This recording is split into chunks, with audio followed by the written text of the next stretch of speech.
Hello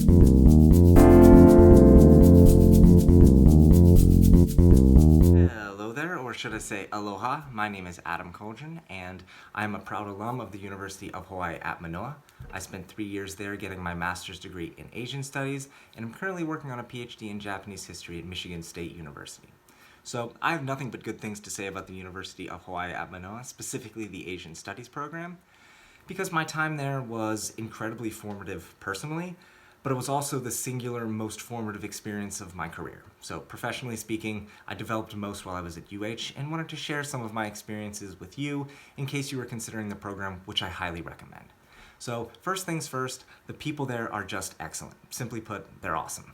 So not only are all of the faculty with whom you'll be working at the top of their respective fields, but they're also just really approachable, kind people.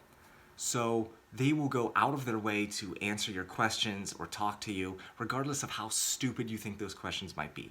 And goodness knows I asked more than my fair share of really stupid questions.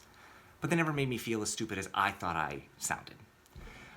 Additionally, the staff there is excellent, right? They feel like a family. At least I felt that way during my time there. And they make sure that you're taken care of personally, in addition to sort of helping keep you on track, which is not something that I can say about other programs. I mean, in general, the way that I've interacted with people at the University of Hawaii, I never had a bad experience, and that's not something I can say about any of the other programs with which I've been involved. Secondly is just the structure of the program itself. So Asian Studies is inherently interdisciplinary, but UH takes that and runs with it. So they expose you to a number of different methodologies.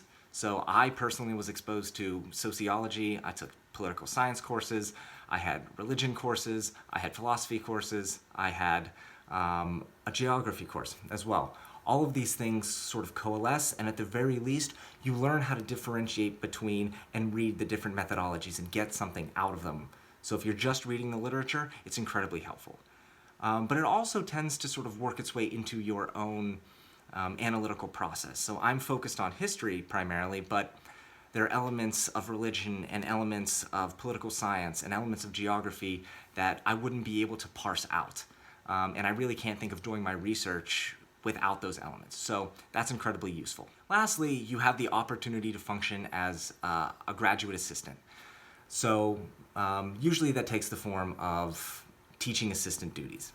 And that's incredibly useful as well. So I knew that I wanted to pursue my PhD, and having experience, being able to cut my teeth as a teaching assistant in Hawaii was excellent. So the class sizes are not so big that they're intimidating, right? There's no 100, 200 person classes that you're going to be expected to manage.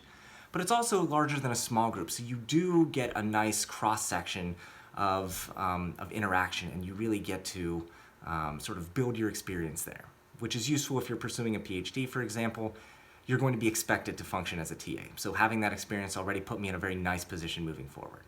Additionally, you're also going to be expected to organize the annual Graduate Student Conference, which is a lot of work, but the organizational and time management skills that you pull out of that, I don't know that I would be able to function in my PhD program if I didn't have those. And I imagine it would be the same for any other non-academic career that you'd be interested in pursuing. So I couldn't recommend the program highly enough, and I hope that you consider it.